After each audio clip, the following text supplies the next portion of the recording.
What's up, traders? Stan Gluzman here with 7 Points Capital, bringing to you trader takeaways. So let's talk about SPY first and foremost. So today we are pointing up, so it was pretty much a gap day, gap and go sideways. It tried to break out, put on double top, and then went below that, and then we actually broke out again and closed at the high. So a lot of chop, a lot of sideways action, a lot of fake outs for those who trade spies or trade off of spies. Um, so it was pretty much a scalp day for me, 10 cents here, 5 cents there. So I was trading for the most part LC and VOYA. Um, this one in the afternoon, but for the most part, I wanted to show you a setup that I trade pretty much every morning. It's my money maker. It's my go-to setup. So both VECO and LC presented the opportunity and a bunch of other ones, but I was involved in these two. So here's the setup. The stock gaps down.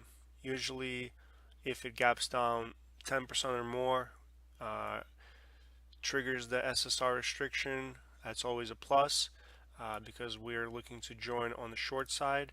So both LC and VECO were SSR today. Uh, let's go right here. LC presented a setup yesterday as well as today. So um, SSR restriction, opening volatility, opening price discovery uh, below the VWAP. So as long as it holds below the VWAP, it's absorbing some offers. You got to be watching the tape also for a sharper entry. So you normally want to enter on EdgeX on the offer. If not, you can slam the bid if you have the technology to get in those SSR stocks or get in at the mids. And usually I risk either off of previous high or risk off of the VWAP itself. It can try and shake you out, so I usually use manual stops for this setup. Um, get short, risking above previous candle or above VWAP, up to you guys, and just watch how it follows the downtrend. You can always add on the break of the base, which is 66, which is exactly what I did. I was entering 68s, 67s, and 66s, and I was covering into the big wash. So this was probably the biggest trade of the day. And then the buyers stepped in on the tape. I could see them. It was they were routing through IEXG, the new exchange, and it was pretty easy to spot. So I got long and actually caught this up move as well. VECO, same setup, gaps down a lot, tries to go up, can't go up, tries to go up again, can't go up.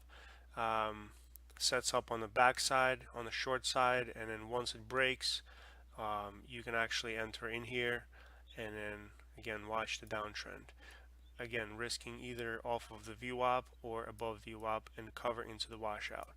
So this setup here contains two key variables in our favor. First one being the favorable reward for the risk. So the reward here is probably 4 to 1, 5 to 1, depending on how you manage the risk.